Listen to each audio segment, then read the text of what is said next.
ఏడాదిగా ప్రయత్నించిన సంతానం కలగలేదా? Noah IVF లో ఉచితంగా సంప్రదించండి. నమస్తే, వెల్కమ్ టు తెలుగు న్యూస్. నేను గోపికృష్ణ. జడ్జి రామకృష్ణ గారితో మనం ఈరోజు ఉన్నాం. ఈరోజు కడపలో నామినేషన్ సందర్భంగా పులివెందులలో జగన్మోహన్ రెడ్డి మరొక్కసారి వివేకానంద రెడ్డి హత్య కేసును ప్రస్తావిస్తూ ఆ హత్య జరిగిన విషయం ఎలా జరిగింది ఏంటనేది వివేకం బాబాయ్కి, పైనున్న దేవుడికి, కడప జిల్లా ప్రజలందరికీ తెలుసు అని మళ్ళీ ప్రస్తావిస్తూ వచ్చాడు. గతంలో ఒకసారి అదే ప్రస్తావన చేశాడు. మళ్ళీ ఇప్పుడు కూడా మళ్ళీ అదే ప్రస్తావన తీసుకొస్తూ ఎవరు వైఎస్ఆర్ వారసులు అని అంటూ చివరిగా ముగించే ప్రయత్నం చేశాడు. ఇందులో కొన్ని కీలకమైన అంశాలు, టెక్నికల్ పాయింట్స్ని రామకృష్ణ గారితో మాట్లాడే ప్రయత్నం చేద్దాం. నమస్కారం రామకృష్ణ గారు. నమస్కారం గోపి గారు. నమస్కారం. మీకు మొదట ఈయన ఎందుకు పదే పదే కడప ప్రజలకు తెలుసు, దేవుడికి తెలుసు, వివేకం బాబాయ్కి తెలుసు అని పదే పదే ఈ విషయాన్ని జనాల ముందుకు తీసుకొస్తున్నాడు అనుకోవాలి సార్? ఎందుకు జగన్మోహన్ రెడ్డి? గోపి గారు, ఈరోజు ఏదైతే మన ప్రస్తుత ముఖ్యమంత్రి జగన్మోహన్ రెడ్డి గారు తన నామినేషన్ కార్యక్రమంలో, పులివెందులో జరిగినటువంటి కార్యక్రమంలో ఈ విషయాలని ప్రస్తావన చేశారు. ముఖ్యంగా కడప అభివృద్ధి గురించి, పులివెందుల అభివృద్ధి గురించి, వైఎస్ రాజశేఖర రెడ్డికి ఉన్నటువంటి ఇమేజ్ గురించి, అదేవిధంగా వైఎస్ వివేకానంద రెడ్డి గారికి ఉన్నటువంటి అక్రమ సంబంధాల గురించి రకరకాల అంశాలను ఈరోజు ఆయన టచ్ చేశాడు. ఒక రకంగా ఇది చెప్పాలంటే వైఎస్ జగన్మోహన్ రెడ్డి గారికి ఈ ఉపన్యాసం ఆయన మెడకి చుట్టుకునే అవకాశాలు ఎక్కువగా ఉన్నాయని నేను చెప్తున్నాను. ఎందుకంటే వైఎస్ వివేకానంద రెడ్డి కేసు ఏ విధంగా ప్రారంభమై ఏ విధంగా ముగింపులోకి వచ్చిందో, ఎక్కడెక్కడ ఏ ఏ కార్యక్రమాలు ఎప్పుడు ఎలా మొదలుపెట్టారో, అసలు వైఎస్ వివేకానంద రెడ్డిని హత్య చేసింది ఫలానా వాళ్ళు అంటూ బయటకు రావడం కూడా చాలా సంవత్సరాల తర్వాత, అది దస్తగిరి అప్రూవర్గా మారిన తర్వాతనే ఇవన్నీ రావడం జరిగింది. ఈ క్రమంలో వైఎస్ అవినాష్ రెడ్డి ప్రధాన ముద్దాయిగా కోర్టు కానీ, అదేవిధంగా సిబిఐ వాళ్ళు కానీ నిర్ధారణ చేయడానికి అవకాశం ఉన్నటువంటి అంశము ఈరోజు కోర్టు పరిధిలో ఉండంగా, ఈరోజు వైఎస్ జగన్మోహన్ రెడ్డి ఇంత ఆవేశపూరితమైనటువంటి ప్రసంగం చేయడం ఒక రకంగా ఆయనలోని అభద్రతా భావానికి, ఆయనకు ఉన్నటువంటి ఫ్రస్ట్రేషన్కి, ఆయన ఓడిపోతున్నాను అన్నటువంటి ఒక సంకేతాన్ని ఈరోజు ప్రజలు, కడప ప్రజలు ముఖ్యంగా గమనించారు.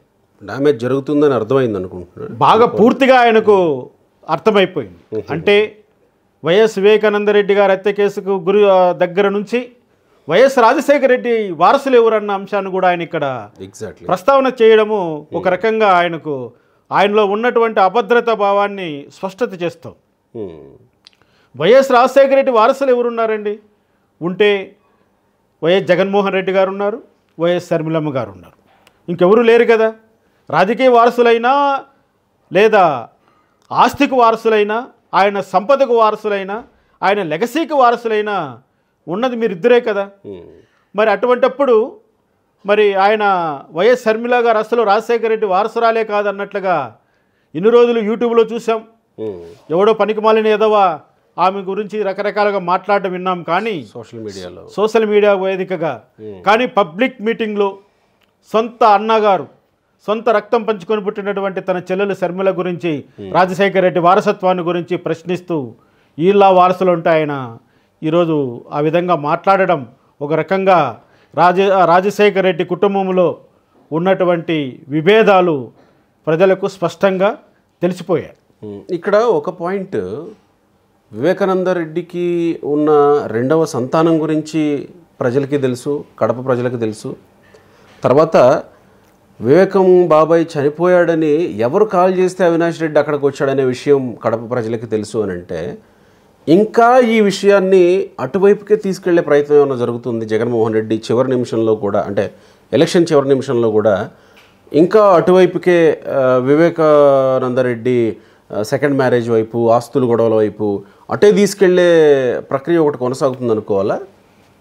గోపి గారు, ఈ యొక్క వైఎస్ వివేకానంద రెడ్డి హత్య కేసు విషయంలో ఇప్పటికే 90% క్లారిటీ వచ్చింది. కడప ప్రజలకేనా, రాష్ట్ర వ్యాప్తంగా అందరికీ, రాష్ట్ర వ్యాప్తంగా, దేశవ్యాప్తంగా కోర్టులతో సహా ఇక్కడ ఏం జరిగిందంటే నేను జగన్మోహన్ రెడ్డి గారు మాట్లాడిన మాటనే నేను తిరిగి చెప్తున్నా. వైఎస్ అవినాష్ రెడ్డి గారికి ఎవరు ఫోన్ చేస్తే ఆయన అక్కడికి వెళ్ళాడు అనేది ఇప్పుడు జగన్మోహన్ రెడ్డి ప్రస్తావన చేస్తున్నటువంటి అంశం. అవును.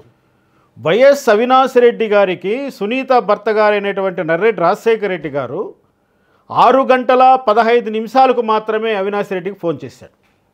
ఇది కాల్ లిస్టుల రూపంలో అయితేనేమి, ఆయన నర్రెడ్డి రాజశేఖర రెడ్డి ఇచ్చినటువంటి వాంగ్మూలంలో అయితేనేమి, ఇతరాతర సాక్షులు చెప్పినటువంటి అంశంలో అయితేనేమి, అక్కడ సాక్షి రిపోర్టర్ ఇచ్చినటువంటి వాంగ్మూలంలో అయితేనేమి, పిఏ కృష్ణారెడ్డి ఇచ్చినటువంటి వాంగ్మూలం అయితేనేమి, ఇనాయతుల ఇచ్చినటువంటి వాంగ్మూలం అయితేనేమి, చాలా వరకు అక్కడ ఉన్నటువంటి సాక్షులు చెప్పినటువంటి అంశం ప్రకారము నర్రెడ్డి రాజశేఖర రెడ్డి గారు వైఎస్ అవినాష్ రెడ్డి గారికి 6:15 ప్రాంతంలో ఫోన్ చేసి, అన్న ఇట్లా బావగారు చనిపోయారట వెళ్ళి చూడండి అని చెప్పిన మాట మాత్రం స్పష్టం. కానీ నీకు నీ భార్యకు భారతి గారికి వైఎస్ అవినాష్ రెడ్డి 3 గంటలకే ఫోన్ చేశాడు. అంటే వైఎస్ అవినాష్ రెడ్డికి నర్రెడ్డి రాజశేఖర రెడ్డి ఫోన్ చేయక మునిపే మీకు ఈ విషయం తెలుసు. అంటే దీని యొక్క అర్థం ఏంటి? అవినాష్ రెడ్డి గారికి నర్రెడ్డి రాజశేఖర రెడ్డి గారు ఫోన్ చేయక మునిపే వైఎస్ వివేకానంద రెడ్డి చనిపోయాడన్న అంశము తెలిసిందనేది ఈ లాజిక్ ఎలా మిస్ అయ్యావు ముఖ్యమంత్రి జగన్మోహన్ రెడ్డి గారు నేను అడుగుతున్నా. అంటే నీ ఉద్దేశం ఏంటి? ఈ హత్య చేయించింది వైఎస్ సునీత వాళ్ళ భర్త నర్రెడ్డి రాజశేఖర రెడ్డి. ఎందుకోసం చేయించారు? వైఎస్ వివేకానంద రెడ్డికి 2వ భార్య ఉందని, అతనికి కుమారుడు పుట్టాడని, ఆస్తిలో భాగాలు పంచవలసి వస్తుందని, ఆస్తి కొట్టేయాలని దురుద్దేశంతో వైఎస్ సునీత ఆమె భర్త రాజశేఖర రెడ్డి చేశాడని నువ్వు ప్రజలకు చెప్పదలుచుకున్నావు. ఇప్పుడు ఈ ప్రస్తావన అంతే, ఈ ప్రస్తావనలో ఉన్నటువంటి లోతైన విశ్లేషణ ఇది. నువ్వు ప్రజలకు చెప్పదలుచుకున్నది ఏంటి? కేవలం ఆస్తి తగాదాల కోసమే వైఎస్ వివేకానంద రెడ్డిని ఆయన కుమార్తె అల్లుడు కలిసి హత్య చేయించారు అని నువ్వు ఇప్పుడు ప్రజలకు చెప్పదలుచుకుంటున్నావు. మరి ఇదే మాట నువ్వు హైకోర్టులో ఫైల్ చేసినటువంటి రిట్ పిటిషన్లో కానీ, లేదా నువ్వు సిబిఐ ముందరికి వెళ్ళి ఇదే విషయాన్ని ఎందుకు నువ్వు చెప్పవు వైఎస్ జగన్మోహన్ రెడ్డి అని మేము అడుగుతున్నాం. నువ్వు ఏదైతే ఈరోజు 5 సంవత్సరాలు దాటిన తరువాత నువ్వు ఈ ప్రస్తావన తీసుకొస్తున్నావే, మరి వైఎస్ సునీత ఆమె భర్తే ఈ హత్య చేశాడని నీకు పూర్తిగా తెలిసినప్పుడు, నీకు పూర్తిగా సమాచారం ఉన్నప్పుడు, ఒక ముఖ్యమంత్రి స్థాయిలో నువ్వు ఈ అంశాన్ని ఎందుకు నువ్వు తొక్కిపెట్టావు ఇన్ని రోజులు కానీ మేము అడుగుతున్నాం. నువ్వు ఈరోజు కడప ప్రజలకు, పులివెందు ప్రజలకు చెప్పదలుచుకున్నది ఏంటి? అసలు నీ మనసులో ఉన్నటువంటి ఆలోచన ఏంటి అనేది ఇప్పుడు మాకు తెలియాలి. ఎందుకంటే నువ్వు కేవలం ఆస్తి తగాద కోసమే, ఆస్తుల కోసమే, డబ్బుల కోసమే కన్న తండ్రిని వైఎస్ సునీత చంపించింది అని నువ్వు ప్రజలు చెప్పదలుచుకున్నావా? ఆ భావన నీకు కరెక్టేనా? చంపించింది ఎవరో తెలుసు, చంపింది ఎవరో తెలుసు. చంపినటువంటి దస్తగిరే నిన్నలేక మొన్న ఒక స్టేట్మెంట్ ఇచ్చాడు. జగన్మోహన్ రెడ్డి నాకు ఫోన్ చేసి చెప్పాడు చంపమని అని కూడా చెప్పాడు ఆయన. మరి దానికి సమాధానం చెప్పు. ఇప్పుడు దస్తగిరి అదే పులివెందుల్లో నామినేషన్ వేస్తున్నాడు నీకు ప్రత్యర్థిగా. అంటే చంపమని చెప్పాడని కాదు, అది జరిగే ముందు ఫోన్ జగన్మోహన్ రెడ్డి నాతో మాట్లాడాడు అన్నట్టున్నాడు ఆయన. నాతో మాట్లాడాడు. ఏ అంశం మాట్లాడాడు? ఏ అంశం? దస్తగిరి ఇంట్లో సంబంధం కలుపుకుంటానా? తన కూతుర్ని వాళ్ళ కొడుకు ఇస్తానా? లేకపోతే వాళ్ళ తమ్ముడికి ఇచ్చి పెళ్లి చేస్తానన్నాడా?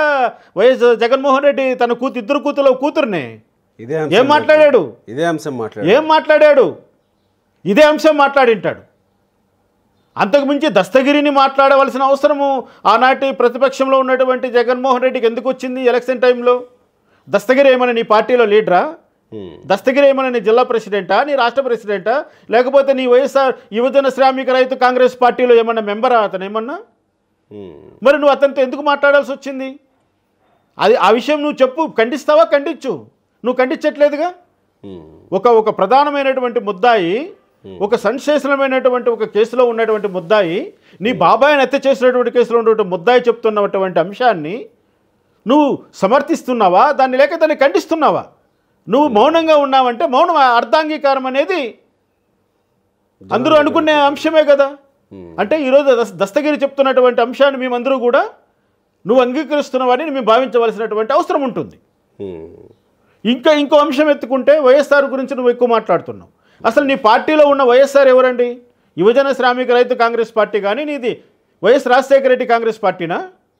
మరి తండ్రి పైన నీకు ప్రేమ ఒక్కడికే ఉందా, వైఎస్ షర్మిల గారికి లేదని నువ్వు ఎలా అంటున్నావు? వైఎస్ షర్మిల గారు ఏమైనా ఆమె ఎక్కడికి వెళ్ళారు? వైఎస్ రాజశేఖర రెడ్డిని సీఎం చేసినటువంటి పార్టీలోకి వెళ్ళారు. వైఎస్ రాజశేఖర రెడ్డికి రాజకీయ భిక్ష పెట్టినటువంటి కాంగ్రెస్ పార్టీలోకి వెళ్ళారు ఆమె.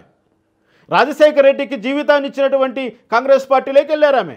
ఇక్కడే రాజశేఖర రెడ్డి పేరుని ఆయన చనిపోయాక కూడా ఛార్జ్షీట్లో చేర్చి రాజశేఖర రెడ్డి పేరుని కనుమరుగు చేయాలనుకుంటున్న వాళ్ళతోటి జట్టు కట్టి వివేకానంద రెడ్డిని సంఖ్యాబలం లేకపోయినా ఎమ్మెల్సీ ఎన్నికల్లో ఓడించి ఎవరైతే వివేకానంద రెడ్డి మరణానికి కారణమయ్యారో లేకపోతే హత్యకు కారణమయ్యారో అలాంటి వాళ్ళతో జట్టు కట్టి తిరుగుతున్నారు వీళ్ళు, వాళ్ళ స్క్రిప్ట్లు చదువుతున్నారని కదా జగన్మోహన్ రెడ్డి ఆరోపిస్తుంది. ఇప్పుడు ఒకటి గోపి గారు, వైఎస్ వివేకానంద రెడ్డి ఎమ్మెల్సీగా ఓడిపోయింది బీటెక్ రవి పైన.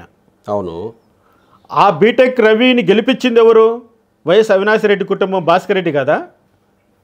నీ సొంత మనుషులు కాదా వైఎస్ ఆ రోజు ఓట్లేసింది బీటెక్ రవికి? పాయింట్. అంటే ఏంటి అంటే వైఎస్ వివేకానంద రెడ్డిని రాజకీయంగా ఓడించడానికి పావులు గదిపింది నీ ఫ్యామిలీ, జగన్మోహన్ రెడ్డి కాదా? నీ ఫ్యామిలీ కాదా? లేకపోతే వైఎస్ వివేకానంద రెడ్డి ఓడిపోవడం ఏంటి అక్కడ? సంఖ్యాబలం లేదు ఇంకా టీడీపీకి ఇక్కడ. అంటే దాని అర్థం ఏంటి?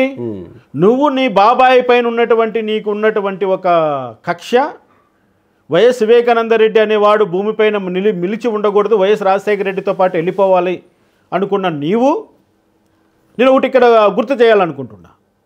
వైఎస్ రాజశేఖర రెడ్డిని హత్య చేయించారని చెప్పి మొట్టమొదటగా ఎవరి మీద అలిగేషన్స్ పెట్టారండి వీళ్ళు?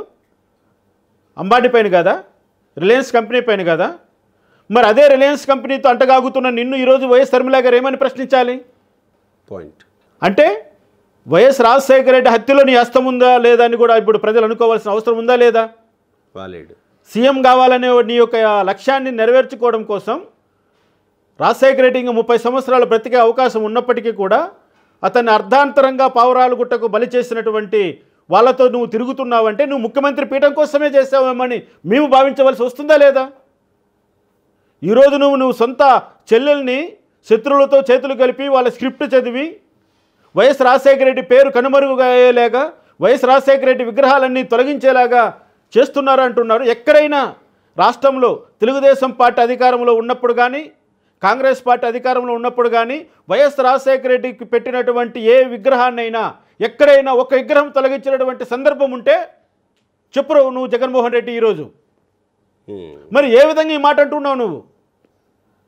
ఏ లబ్ధి కోసం నువ్వు మాట అంటున్నావు? రాజశేఖర రెడ్డి విగ్రహాలు కూడా తొలగించి వేయడానికి కుట్ర పండుతున్నారని, రాజశేఖర రెడ్డి పేరే లేకుండా చేయడానికి ప్రయత్నం చేస్తున్నారని నువ్వు ఏ బేసిస్తో అడుగుతున్నావని మేము అడుగుతున్నాం.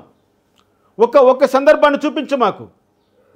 2014 నుంచి 2019 వరకు చంద్రబాబు నాయుడు సీఎంగా ఉండంగా ఎక్కడైనా ఒక రాజశేఖర రెడ్డి విగ్రహాన్ని ఎక్కడైనా ధ్వంసం చేయడం కానీ తొలగించడం కానీ జరిగిందా?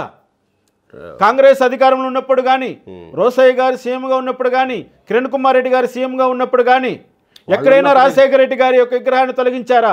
వాళ్ళే కదా కడప జిల్లాకు వైఎస్ఆర్ కాంగ్రెస్ అని పార్టీ అసలు జిల్లా పేరు పెట్టింది వాళ్ళే కదా, కాంగ్రెస్ పార్టీ. మరి నువ్వు కాంగ్రెస్ పార్టీని నిందించడానికి నీకేం అధికారం ఉందని మేము అడుగుతున్నాం. అసలు వైఎస్ఆర్ పేరు వాడుకోవడానికి నీకెంత పేటెంట్ ఉందో ఆ పేరును వాడుకోవడానికి కాంగ్రెస్ పార్టీకి అంత పేటెంట్ ఉంది. ఆయన కూతురుగా ఈరోజు కాంగ్రెస్ పార్టీ అధ్యక్షురాలుగా వైఎస్ షర్మిల గారికి అంత పేటెంట్ ఉంది. నువ్వు ఒక్కడే వారసుడని నువ్వు ఎలా అనుకుంటున్నావు? ఆస్తులన్నీ అన్నీ కొట్టేశావు తెలివిగా. నువ్వు ఆస్తుల వరకు కొట్టే, కానీ వైఎస్ రాజశేఖర రెడ్డి యొక్క లెగసీని నువ్వు ఒక్కడే సొంతం చేసుకోలేవు. వైఎస్ రాజశేఖర్ లెగసీ ఏదైనా ఉంటే అది కాంగ్రెస్ పార్టీకి సొంతం. ఆ కాంగ్రెస్ పార్టీ అధ్యక్షురాలుగా ఉన్నటువంటి వైఎస్ షర్మిల గారికి సొంతం. నువ్వు ఇప్పుడు పరాయివాడు వైఎస్ఆర్కి. నువ్వు పెట్టుకున్న యువజన శ్రామిక రైతు కాంగ్రెస్ పార్టీ అని, నువ్వు వైఎస్ రాజశేఖర రెడ్డి కాంగ్రెస్ పార్టీ అని పెట్టుకోలేకపోయావు. మరి ఇప్పుడు ఎవరు నిజమైన వారసులో ప్రజలకు అర్థమవుతుందని నేను అనుకుంటున్నా. ఎవరు నిజమైన వారసులు అనడంతో పాటు ఎవరు చంద్రబాబు వారసులు కారా, వీళ్ళు చంద్రబాబు వారసులు కారా అని అంటున్నాడు. అంటే ఏ రకంగా చంద్రబాబు వారసులు అవుతారు వీళ్ళు? అసలు ఎందుకు అలాంటి ప్రస్తావన తీసుకురావాల్సి వచ్చింది జగన్? ఇంత తెలివి తక్కువ మాటలు అంటే అసలు చంద్రబాబు నాయుడుకు వారసులుగా వైఎస్ షర్మిల గారు ఎప్పుడు తయారయ్యారు? అంటే సరే, ఏ రకమైనటువంటి వారసత్వం వచ్చిందండి ఆమెకు? రాజకీయంగా కానీ రాజకీయంగా ఆమె ఏమైనా తెలుగుదేశం పార్టీలో మెంబరా? లేదు కదా. తెలుగుదేశం పార్టీతో ఏమన్నా అంటే ఏంటి, అతనికి పోయి తన కుమారుడి వివాహానికి రమ్మని ఆహ్వానించి కార్డు ఇవ్వడమే వారసత్వం అనేమో నేను భావిస్తున్నాడా? అంటే పసుపు చీర కట్టుకొని పోయి పసుపు పూలు బొకే ఇచ్చింది కదా, అందుకేమన్నా అనుకున్నాడేమో. ఇక్కడ పసుపు అన్నది శుభానికి సంకేతం. ఆ మాట కూడా అన్నాడు, పసుపు చీర కట్టుకొని పోయి ఇది శుభానికి సంకేతం. ఇప్పుడు ఇక్కడ ఒకటి మాట్లాడాలి, ఏ రంగు చీర కట్టుకున్నా కూడా అది వాళ్ళ వ్యక్తిగతం. ఇది వైఎస్ షర్మిల గారిని ఈ విధంగా జగన్మోహన్ రెడ్డి అవహేళన చేయడం, అవమానపరచడం కరెక్ట్ కాదు. స్త్రీలకు స్వతంత్రం ఉంది ఈ దేశంలో, స్త్రీలకు సమాన హక్కులు ఉన్నాయి ఈ దేశంలో, స్త్రీని దేవతగా పూజించేటువంటి సాంప్రదాయం ఉంది ఈ దేశంలో. ఈ సాంప్రదాయాలన్నీ నువ్వు పాటించకపోవచ్చు, నీలాగానే అందరూ ఉంటారని నువ్వు భావించుకోవద్దు. సాంప్రదాయాలు పాటించే వాళ్ళు సంప్రదాయాలు పాటిస్తారు. శుభకార్యాలకు ఎలా వెళ్ళాలో, అశుభకార్యాలకు ఎలా వెళ్ళాలో తెలిసిన వాళ్ళు. నీకు అది ఎట్లా తెలియదు? శవం దగ్గర నవ్వుతూ ఉంటావు, పిచ్చినవ్వు నవ్వుతూ ఉంటావు నువ్వు. ప్రజలు ఎన్ని చూడలేదు? శవం దగ్గర నవ్వినటువంటి ఏకైక ముఖ్యమంత్రి నువ్వే. అంటే ఎప్పుడు ఏ సందర్భంలో ఎలా నడుచుకోవాలో తెలియనటువంటి అవివేకివి, అసమర్థుడివి నువ్వైతే అన్నీ తెలిసి సక్రంగా నడుచుకున్నటువంటి వైఎస్ షర్మిల గారిని నువ్వు కించపరిచే విధంగా మాట్లాడడం ఏంటి? వైఎస్ షర్మిల గారికి నీకు ఉన్నటువంటి తేడా ప్రజలకు ఎప్పుడో తెలుసు. నువ్వు 18 నెలల జైల్లో ఉండగా నీ పార్టీని భుజస్కంధాలపైన మోసి రాష్ట్ర వ్యాప్తంగా ఒక స్త్రీ కొన్ని వేల కిలోమీటర్లు పాదయాత్ర చేసి నీ వైఎస్ఆర్సీపీ పార్టీ నిలబెట్టింది వైఎస్ షర్మిల గారు. మరి అటువంటి ఒక చెల్లెలకి ఇచ్చేటువంటి గౌరవాన్ని నువ్వు ఈరోజు ఇస్తున్నావా లేదో రాష్ట్ర ప్రజలందరూ గమనిస్తున్నారు కదా. ఇక్కడ గ్యాగ్ ఆర్డరా లేకపోతే ఏమనాలి దాన్ని? కోర్టు నుంచి పర్మిషన్ తెచ్చుకొని ఎవరైతే ప్రతిపక్షాలు ఉంటారో షర్మిల, సునీత, చంద్రబాబు, పవన్ కళ్యాణ్ వీళ్ళు మాత్రమే మాట్లాడొద్దు అని ఒక కోర్టు నుంచి ఒక ఆర్డర్ రావడాన్ని ఏం ఆర్డర్ అంటారు? అంటే వాళ్ళు మాట్లాడకపోతే వీళ్ళు మాట్లాడితే వీళ్ళదే నిజమని జనాలు నమ్మేస్తారేమో కదా. ఇట్లెందుకు కోర్టులు వ్యవహరిస్తాయి అనుకోవాలి? ఇక్కడ గోపి గారు, ఇక్కడ సోషల్ మీడియా కానీ ప్రధానమైనటువంటి మీడియా కానీ ఒక విషయాన్ని మిస్ అయ్యారు. ఏంటంటే కడప కోర్టు ఇచ్చినటువంటి ఆర్డర్స్ యొక్క స్వభావం ఏంటనేది చూడాలి. ఓకే, ఇక్కడ కడప జిల్లా కోర్టు, కడప జిల్లా జడ్జి గారైనటువంటి శ్రీదేవి గారు ఇచ్చినటువంటి ఆర్డర్స్ ఏంటంటే ఆమె దగ్గర ఒక సివిల్ సూట్ వేశారు. మాకు పరువు నష్టం కలుగుతోంది, మా పార్టీకి ఇంత అన్యాయం జరిగింది, దీనిపైన మీరు విచారణ చేయండి అని ఒక సివిల్ సూట్ వేసి అందులో ఒక ఇంటీరియం అప్లికేషన్ వేశారు. ఆర్డర్ 39 రూల్ 1(2) కింద. అంటే ఇంజంక్షన్ ఆర్డర్, అది నాటే గ్యాగ్ ఆర్డర్. గ్యాగ్ ఆర్డర్ అన్నది ఎప్పుడు ఇస్తారంటే, గ్యాగ్ ఆర్డర్ అన్నది ఇది మొత్తం ఓల్ ప్రపంచానికి వర్తిస్తుంది గ్యాగ్ ఆర్డర్. అంటే ఇంకెవరో మాట్లాడకూడదు, అందరికీ వర్తిస్తుంది గ్యాగ్ ఆర్డర్ అంటే. ఇట్స్ అందరికీ, ఎవరు నోరు తెరగకూడదు దానిపైన. కానీ ఇప్పుడు ఇచ్చినటువంటి జిల్లా కోర్టు ఇచ్చే ఆర్డర్ యొక్క స్వభావం ఏంటంటే కేవలం వైఎస్ సునీత గారు, వైఎస్ షర్మిల గారు, నారా చంద్రబాబు నాయుడు గారు, నారా లోకేష్ గారు, అదేవిధంగా పవన్ కళ్యాణ్ గారు, బీటెక్ రవి గారు, వీళ్ళందరినీ పార్టీగా చేర్చి సివిల్ సూట్ వేశారు. ఆ కడప జిల్లా వైఎస్ఆర్సీపీ ప్రెసిడెంట్, ఆయన పేరు బాబు సునీల్ బాబు, సురేష్ బాబు సంథింగ్, అతను వేశాడు కేసు, సివిల్ సూట్ వేశాడు. ఆ సివిల్ సూట్లో కోర్టు ఈ విధమైనటువంటి ఎక్స్ పార్టీ ఆర్డర్స్ జారీ చేసింది. అంటే ఏంటి, వైఎస్ వివేకానందరెడ్డి కేసు గురించి కానీ లేదా ఇతరత్ర కోర్టుల్లో పెండింగ్లో ఉన్నటువంటి కేసుల గురించి కానీ వీళ్ళు ఎవరు కూడా మాట్లాడకూడదు అనేసి ఇంజంక్షన్ ఆర్డర్ ఇచ్చింది కడప జిల్లా కోర్టు. కానీ వాళ్ళు ప్రతిపక్షాలు మాత్రమే మాట్లాడకూడదు అంటే ఇప్పుడు వీళ్ళకి మాట్లాడుకోవడానికి అవకాశం ఉంది కదా, వీళ్ళు మాట్లాడేసుకుంటారా? ఇప్పుడు మాట్లాడుతున్నారు కదా, వీళ్ళకి ఇష్టం వచ్చినట్టు ఇప్పుడు ఆ ఆర్డర్ను బేస్ చేసుకొని ఇప్పుడు వైఎస్ సునీత గారు మాట్లాడకూడదు, షర్మిల గారు మాట్లాడకూడదు, చంద్రబాబు నాయుడు గారు మాట్లాడకూడదు, పవన్ కళ్యాణ్ మాట్లాడకూడదు, లోకేష్ మాట్లాడకూడదు, బీటెక్ రవి మాట్లాడకూడదు. వీళ్ళు మాట్లాడినారంటే ఇది టెక్నికల్గా, లీగల్గా కంటెంప్ట్ ఆఫ్ కోర్ట్ అవుతుంది. కోర్టు ధిక్కారణ కింద వస్తుంది. కానీ జగన్మోహన్ రెడ్డి మాట్లాడుకోవచ్చు, రామకృష్ణ మాట్లాడవచ్చు, సమ్ XYZ ఎవరైనా మాట్లాడచ్చు ఇప్పుడు ఆ విషయాలన్నీ. కానీ మాకు వర్తించదు. ఇక్కడ ఏమంటే ఆర్డర్స్ ఫర్ రెమ్ అనే ఒక వర్డ్ ఉంటుంది, ఆర్డర్స్ పర్సోనం అనే ఒకటి ఉంటుంది. పర్సోనం అన్నప్పుడు ఒక పర్సన్ సంబంధించినటువంటి ఆర్డర్స్ అని పర్సోనం అంటాం. ఇక్కడ ఈ పర్సన్స్ ఇలా ఏదైతే చెప్తున్నానో శర్మిల గారు, సునీత గారు, చంద్రబాబు నాయుడు గారు, కళ్యాణ్ గారు, లోకేష్ గారు, బిటెక్ వీళ్ళకి మాత్రం ఈ ఆర్డర్ పర్సోనం క్యాప్షన్ కింద వీళ్ళకు మాత్రమే వర్తిస్తారు. వీళ్ళెవరూ కూడా వైఎస్ వివేకానంద రెడ్డి హత్య గురించి కానీ, లేకపోతే జగన్మోహన్ రెడ్డి చేసినటువంటి 1,00,000 కోట్ల అవినీతి గురించి కానీ, అతనిపైన ఉన్నటువంటి 11 ఈడీ కేసుల గురించి కానీ, 32 క్రిమినల్ కేసుల గురించి కానీ, ఒక సిబిఐ కేసుల గురించి కానీ వీళ్ళు ఇంకా ప్రస్తావన చేయకూడదు. చూడండి ఎంత దారుణం అంటే, అసలు ఎన్నికల్లో అభ్యర్థి యొక్క క్యారెక్టర్ గురించి మాట్లాడే హక్కు ప్రతిపక్షంలో ఉన్నటువంటి అందరికీ ఉంటుంది. ఎగ్జాక్ట్లీ. అంటే ఎలక్షన్ కమిషన్ నిబంధనల్లో కూడా ఉంటాయి సార్, పర్సనల్గా టార్గెట్ చేయకూడదు అనేది కూడా ఉంటుంది ఎలక్షన్ కమిషన్ దీంట్లో. కానీ నువ్వు అఫిడవిట్లో నీ మీద ఎన్ని కేసులు ఉన్నాయో నువ్వు చెప్తున్నప్పుడు అది పబ్లికే కదా, పబ్లిక్ వెళ్ళిపోతుంది, అది పర్సనల్ ఎలా అవుతుంది? Okay okay. నువ్వు అఫిడవిట్లో ఏదైతే మెన్షన్ చేస్తున్నావో ఆ కేసుల వివరాలు ప్రజలకు చెప్పడంలో తప్పేముంది?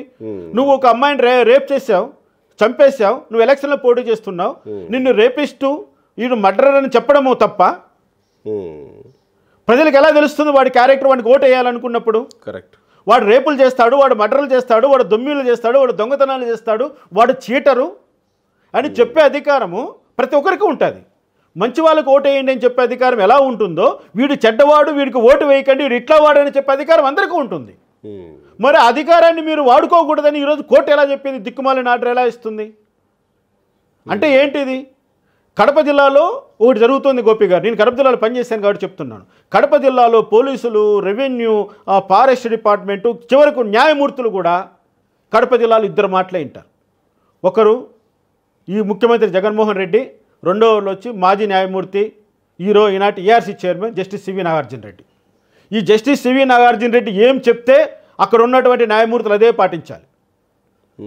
ఈ జగన్మోహన్ రెడ్డి ఏం చెప్తే అక్కడ ఉన్నటువంటి జడ్జీలు కానీ, ఎంఆర్ఓలు కానీ, పోలీసులు కానీ వాళ్ళు అదే పాటిస్తారు. నేను ఇదే జరిగిందంటాను ఇక్కడ. జగన్మోహన్ రెడ్డి అంటే ముఖ్యమంత్రి, నాగార్జున రెడ్డి ఏఆర్సీ చైర్మన్ గా కూడా రిటైర్ అయిపోయినట్టున్నారు. ఆయన రిటైర్ అయినా కూడా ఆయన జ్యుడిషియరీలో ఆయన ఎన్ని తప్పులు చేశాడో నాకు తెలుసు, నేను జిల్లాలో పనిచేశాను కాబట్టి. వాడంత అవినీతిపరుడు, వాడంత న్యాయ వ్యవస్థను భ్రష్టు పట్టించిన వాడు, న్యాయమూర్తులను సర్వనాశనం చేసిన వాడు ఇంకెవరు ఉండు ఈ ఆంధ్రప్రదేశ్లో. ఆయనకి ఇంకా భయపడతారా ఇక్కడ? అతను భయం కాదు, ప్రలోభం. ఆయన అధికారంలో ఉన్నప్పుడు భయపెట్టాడు అందరినీ. ఇప్పుడు ప్రలోభాలు, ప్రమోషన్లు, కోట్ల రూపాయల డబ్బులు, ఎక్కడికి కావాలంటే అక్కడికి ట్రాన్స్ఫర్లు, వాళ్ళ కొడుకులకు ఉద్యోగాలు, వాళ్ళ కూతురికి మెడికల్ కాలేజీలో సీట్లు.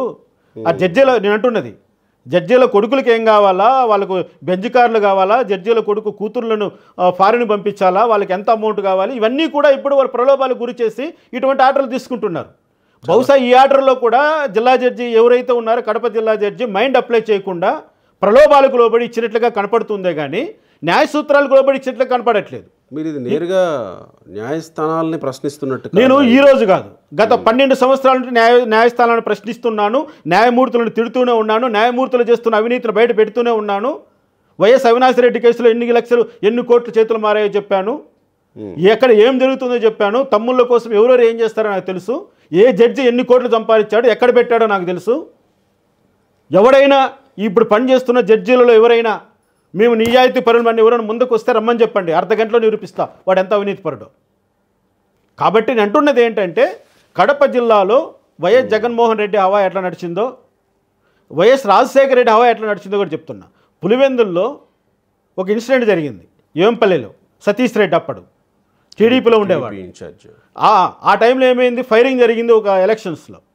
అక్కడ ఏం చేశారండి జడ్జి గారు, అక్కడ ఉన్నటువంటి జడ్జి గారు చచ్చిపోయిన వాడి దగ్గర ఏలుగురు తీసుకొని స్వయంగా గన్మెన్ దగ్గర నుంచి సతీష్ రెడ్డి AK-47 రైఫిల్ లాక్కొని కాల్పులు జరిపాడని చెప్పి డైయింగ్ డిక్లరేషన్ తయారు చేయించి, మరణ వాంగ్మూలాన్ని తయారు చేయించి సతీష్ రెడ్డిని లోపల పెట్టి ఎంత హింసించారు ఆ టైంలో. మళ్ళీ చివరికి ఏమైంది, ఆ జడ్జి సస్పెండ్ అయ్యారు, రిమూవ్ అయ్యారు. అప్పుడు ఇదంతా చేయించింది ఎవరు? ఇప్పుడు చనిపోయిన వైఎస్ వివేకానంద రెడ్డి కోర్టులో కూర్చొని. అంటే ఏంటి, కడప జిల్లాలో న్యాయమూర్తులకేమీ అతీతులు కాదు, పోలీసులు అతీతులు కాదు, ఫారెస్ట్ అధికారులు అతీతులు కాదు, ఎర్రచందన స్మగ్లింగ్లు ఎలా భాగస్వామిలో, ప్రకృతిలో ఉన్నటువంటి వనరులు ఏ విధంగా దోచేస్తున్నారో, బరిటీస్ గనులు ఏ విధంగా దోచేస్తున్నారో, అక్కడ ఉన్న సంపదను ఎలా కొలగొడుతున్నారో వీళ్ళు, ఇదంతా ప్రజలకు తెలుసు. కాబట్టి ఈ ఆర్డర్లో ఉన్నటువంటి ఉద్దేశం కూడా నేను ఖచ్చితంగా చెప్పగలుగుతున్నాను. ఇది కేవలం న్యాయ సూత్రాలకు లోబడి కేసులో మెరిట్స్ను పెట్టి, అసలు నేను ఒకటి అడుగుతానండి, వైఎస్ వివేకానంద రెడ్డి కేసు ఈరోజు ఎక్కడ విచారణ జరుగుతుందండి? తెలంగాణ హైకోర్టులో. ఇక్కడికి ఏం పని అండి? ఈ జిల్లా కోర్టుకే సంబంధం. పెండింగ్లో ఉన్న కేసు గురించి మాట్లాడకూడదని తెలంగాణ హైకోర్టు చూసుకుంటుంది, తెలంగాణలో ఉన్నటువంటి జిల్లా కోర్టులు చూసుకుంటాయి. ఇక్కడ నుంచి ఎందుకు ట్రాన్స్ఫర్ చేసింది? మీరు ఇక్కడ ఉన్న సిబిఐ ఆఫీసర్ల మీద ఇదే కోర్టు కేసు కట్టింది, కట్టలేదా? రామ్ సింగ్ పైన ఎఫ్ఐఆర్ ఇష్యూ చేయలేదా ఈ కోర్టు? ఎలా చేశారు? అందుకనే కదా ఈ కేసు ఇక్కడ నుంచి అక్కడ ట్రాన్స్ఫర్ చేసింది. అంటే ఏంటి, వ్యవస్థలను ఏ విధంగా జగన్మోహన్ రెడ్డి వాడుకుంటున్నాడో ప్రజలకందరికీ తెలిసిపోయింది, అందరూ చూస్తున్నారు. ఇంత పెద్ద విషయం ఎవరు మాట్లాడలేదు కదా సార్, దీని మీద ఎంత పెద్ద విషయం ఉంది లోపల అని ఎవ్వరు మాట్లాడరు. తెలియక మాట్లాడలేదా, మాట్లాడకూడదని మాట్లాడలేక, మాట్లాడితే ఎక్కడ ఏ ముప్పు వస్తుందో, ప్రాణాలే పోతాయి. చేతులు నరికేస్తారు, కాళ్ళు నరికేస్తారు, తల నరికేస్తారు, ఆస్తులు తగలబెట్టేస్తారు, బిడ్డలను చంపేస్తారు. ఇంత దుర్మార్గమైనటువంటి వ్యవస్థ ఉంది కాబట్టి ఈ రాయలసీమలో, కడప జిల్లాలో ఎవరు మాట్లాడరు. నేను ఒక్కడిని మాట్లాడాను, నేను ఒక్కడిని 12 సంవత్సరాలుగా నరకం అనుభవిస్తున్నాం, పోరాటం చేస్తున్నాను, నిలబడుతున్నాం. ఇందులో ఏమాత్రము అబద్ధం అనేది లేదు కదా. నేను ఇప్పుడు చెప్తాను, ఈరోజు ఏ విధంగా జగన్మోహన్ రెడ్డి తన తమ్ముడైనటువంటి అవినాష్ రెడ్డిని రక్షించుకోవడం కోసం ఎన్ని అరాచకాలు చేస్తున్నాడో, అంతకు మించిన అరాచకాలు ఈ high court judge C V Nagarjuna Reddy తన తమ్ముడిని కాపాడడం కోసం మర్డర్ కేసులో అన్నీ చేశాడు. చివరకు కోర్టు రికార్డులు కూడా ట్యాంపర్ చేశారు, కోర్టు రికార్డులు కాల్ చేశారు, కోర్టు రికార్డులన్నింటినీ మార్చి పారేశారు. పక్కా ఆధారాలతో నేను రుజువు చేశాను. మరణ వాంగ్మూలం కూడా మీరే రికార్డు, మరణ వాంగ్మూలాలు మొత్తం రికార్డు, కోర్టు రికార్డులనే తగలబెట్టేస్తుంటే, కోర్టులో ఉన్న రికార్డులనే ఎత్తుకుని వెళ్ళిపోతుంటే, కోర్టులోనే దొంగతనం జరుగుతుంటే, పోలీస్ స్టేషన్లోనే దొంగతనాలు జరుగుతుంటే, మొన్న మధ్యకాలంలో ఏదో హెరిటేజ్ పత్రాలు కూడా తగలబెట్టారు. అంతే, తగలబెట్టడం ఇలా నైజం. ఇది ఈరోజు వచ్చినటువంటి అలవాటు కాదు కదా. రాజశేఖర రెడ్డి ముఖ్యమంత్రిగా ఉన్నప్పటి నుంచి చేస్తున్న పని ఇది. మొద్దుసిరిని ఎలా చంపారు, అదే దానికి నేను కదా ఐ విట్నెస్ని. ఎన్ని చూశాను ఈ జగన్మోహన్ రెడ్డి అనుచరులు చేసేటువంటి దౌర్భాగ్యాలు, జగన్మోహన్ రెడ్డి చేసేటువంటి దుర్మార్గాలు చాలా ఉన్నాయి, వేలకు వేలు ఉన్నాయి. ఇప్పుడు ఈ ఆర్డర్ కూడా దాంట్లో నుంచి వచ్చింది అనుకో, అంతే, నథింగ్ మోర్, మేనేజ్మెంట్లో నుంచి వచ్చింది, పక్కా మేనేజ్మెంట్ ఆర్డర్. ఓకే, ఎక్కడ న్యాయ సూత్రాలకు పాటించి ఇచ్చినటువంటి ఆర్డర్ అయితేనే కానే కాదు. న్యాయ సూత్రాలు పాటించాల్సి వచ్చినప్పుడు అసలు నీకు జ్యూరిడిక్షన్ ఎక్కడుంది నేను అడుగుతున్నా. Right sir. అయితే సో ఇవన్నీ తెలియవో మరి కడప ప్రజలకి? ఇవన్నీ అన్నీ తెలుసు కడప ప్రజలకు, అన్ని అదే చెప్తున్నాడు ఆయన. కడప ప్రజలను ఉద్దేశించి మాట్లాడుతున్నాడు. కడపలో ఆయన చేసిన అభివృద్ధి ఏంటో నేను అడుగుతున్నా. నువ్వు ముఖ్యమంత్రి అయిన తర్వాత కడపకు స్టీల్ ప్లాంట్ తీసుకొచ్చావా? శంకుస్థాపన చేశారుగా. శంకుస్థాపన చేశావు. ఒక రాయి నాటడానికి 5 సంవత్సరాలు పట్టింది నీకు. శంకుస్థాపన రాయి నాటడానికి 5 సంవత్సరాలు పట్టింది. మరి నువ్వు కడపకు చేసినటువంటి ప్రయోజనం ఏంటి? మా Kadapa Madanapalle Bengaluru railway zone, railway line 1 inch ఏమైనా కదిలించావా చెప్పు?